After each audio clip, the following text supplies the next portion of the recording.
Hello, everybody. I got someone who asked me, Stu. I'm having trouble figuring out my freehold estates, my fee simple, my fee absolute. What can you clear this up for me? So I certainly can. I'm going to spend some time doing this for you guys. So what we're referring to here in freehold estates is someone's ownership interest in land. So whenever you have a freehold estate, so here we have freehold estates. You have the full bundle of rights: the right to possess, use, transfer, exclude, and encumber. Okay? You have those rights. Okay? No matter what. So, here's what I'm going to tell you. Each of the different freehold estates dictates how long you will have that ownership for. Fee simple, fee absolute. That is the highest, most complete form of ownership. It is said that you have the full bundle of rights for as long as you live. For as long as you live, and then you can transfer it to your heirs. There's no limits to it other than that of law. Okay? So, if I own a little house in a residential area, I cannot construct a 90-story skyscraper there. Why? Because the laws and zoning restrictions would say, no, you can't do that. However, if legal, I could do whatever I would like with this property. Okay? So that is fee simple, fee absolute. You have the full bundle of rights, and you have it for as long as you shall live. And then after you pass away, you could devise it to your heirs. Devise is to will. Okay, and understand this. People say to me, Stu, I get these two confused: freehold estates and fee simple, fee absolute. Understand this: freehold estate is the overarching um, explanation. That is ownership. And then what happens is we have to further lay out what kind of ownership it is, if there's any limitations or any concerns that we should have. So think of this as ice cream. Freehold estates is ice cream. These are all flavors of ice cream, right? So cookie dough, chocolate chip, and mint chocolate chip, stuff like that. Okay, so we just described fee simple, fee absolute. Now let's go to fee defeasible. So when I say fee defeasible, basically that's conditional fee. So that is going back to what we were saying before: ownership, full bundle of rights. That is the full bundle of rights that is based on a condition occurring or not occurring. So what could be one of the conditions? You can never sell alcohol on this property. Okay. So if I were to sell alcohol on that property, I would not be able to continue to have my full bundle of rights and ownership. Okay. So does that mean that I could sell it? Yes. Does that mean that I could devise my interest? Yes, you can. In fee defeasible, you could do all that. You could lease it. You could do all that. But understand that the ownership interest that you were either leasing, selling, transferring, devising is that of a defeatable interest, meaning that if someone who has that interest that you pass to them with that condition attached to it starts selling alcohol on it, boom, goes right back, reverts, okay?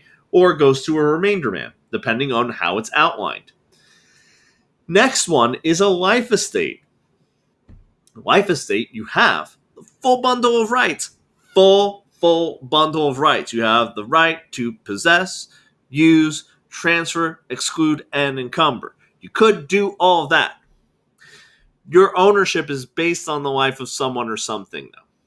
Now, if they're just saying a life estate, so let's say they said, Sally, and I'll put Sally here, okay, gave Bob a life estate.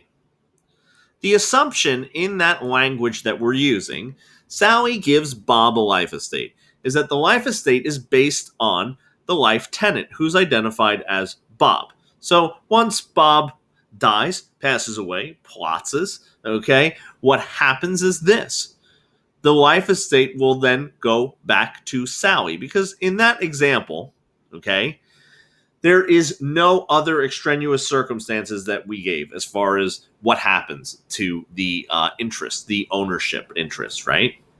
Now, here's another thing. Sally could give Bob a life estate based on Sally's cousin Jimbo. Okay? So for as long as Jim lives, Bob has ownership. Okay? So Bob could transfer it. Also, Bob could, in that situation, because it's a life estate pour autre vie, meaning that it's based on the life of another, it's based on Jimbo's life, Bob could devise it because it's not based on his life. Okay?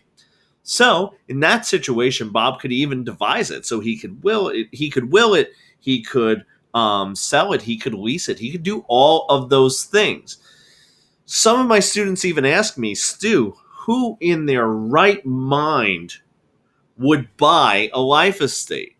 Well, the people that would buy a life estate are the people who would maybe understand what it is they're buying, and it's not going to be at the same value as a fee simple estate, right? You have to understand that some of these examples are going to be in the thick of things. It's going to be a really out there wackadoo circumstance. However, that doesn't mean that you can't do it. So we're just saying, can you? The answer is yes, because again, going back to the original explanation, you own the full bundle of rights based on the life of someone or something. This example right here, it's based on Bob's life. This one is based on Jimbo's life. Now, let's say Sally said, you know what, I don't want the property back. I want you to give it to my cousin, Laura. So Laura would get it in a remainder estate. Now, here's the thing, Laura could get it here. It all depends on what the scenario is that they're reading to you. So you have to read the scenario in life estates and say, whose life is based on? Who's getting the interest back? Okay, and then you will be able to tell what can be done with it. Okay, what can be done with it? In this first scenario, we just said Sally gave Bob a life estate. The assumption in that is that Bob is the one whose life it's based on. In the first example, right over here, and actually that was the second one, I just put it a little higher. What happens is Bob has ownership that's based on Jim's life. So as soon as Jim passes away, the ownership that Bob has is going to cease to exist. Now, in this scenario, I also said that it would go to Laura in a remainder man interest. So, guys, that is our freehold estates, also known as our ownership interest, right? That's our freehold estates ownership interest. So let's go to our less than freehold estates. Less than freehold estates. So now, when I was talking about our freehold estates, I said that you have the full bundle of rights, the right to possess, use, transfer, exclude, and encumber. When you have a less than freehold, less than ownership, or leasehold estate, you have two of the bundle of rights. You have the right to possess and use the property. You have the right to possess and use the property. So the first one, an estate for years. 4 years in legal terms basically means that there's a calendar date on it. Okay, so an estate 4 years is basically an estate for a defined period of time. Okay, so you have the right to possess and use it for a defined period of time. It has an end date. That could be a week-long summer rental. That could be a year-long rental. That could be a 2-month rental. Okay, if as long as it has a date in which it ends, then there's no need for any notice to be given. It will just simply end. Next one is our periodic estate. Periodic estate. What happens is in that type of less than freehold estate, there is a period. And what happens, it runs from one period to the next period to the next period to the next period. Okay, so the common one there, like the example, okay, the example is that of a month-to-month lease. So we go from 1 month to another month to another month to another month, and then what happens is either party simply just needs to give one period notice. So they just need to give one period notice to cancel, terminate, or end said said leasehold estate. Okay, so that is all you need to do to end a periodic estate. The next two, estate at will, and estate at sufferance. An estate at will. Typically, the tenant has come into the property in a legal fashion. So let's say there was an estate for years that was established. Okay. And in that estate for years, it ends, let's say, August 1st. Tenant goes to the landlord and says, "Hey, I'd like to stay a little longer. I'm actually going to be buying a home." Landlord goes, "Good for you. That's awesome." And what happens is they then say, "I just need a couple days, because maybe a week, maybe 2 weeks, because my closing isn't going to, it's kind of a little up in the air right now." Landlord says, "Not a problem. You've been a great tenant. I want to definitely help you out." So they'll let them stay for a week, 2 weeks, 3 weeks, whatever the case may be. There is no defined term. Okay. There is no defined period. There is nobody who's kicking anyone out. Okay. That is a little different than that of an estate at sufferance. An estate at sufferance, everyone always says that's a deadbeat tenant. That certainly is. That's someone who is overstaying their welcome, and the landlord wants them to leave. However, they decide that they're not going to leave. And that is an estate at sufferance. And I always say this because the landlord, is usually suffering. So that is a basic, simple explanation of your less than freehold estates and your freehold estates.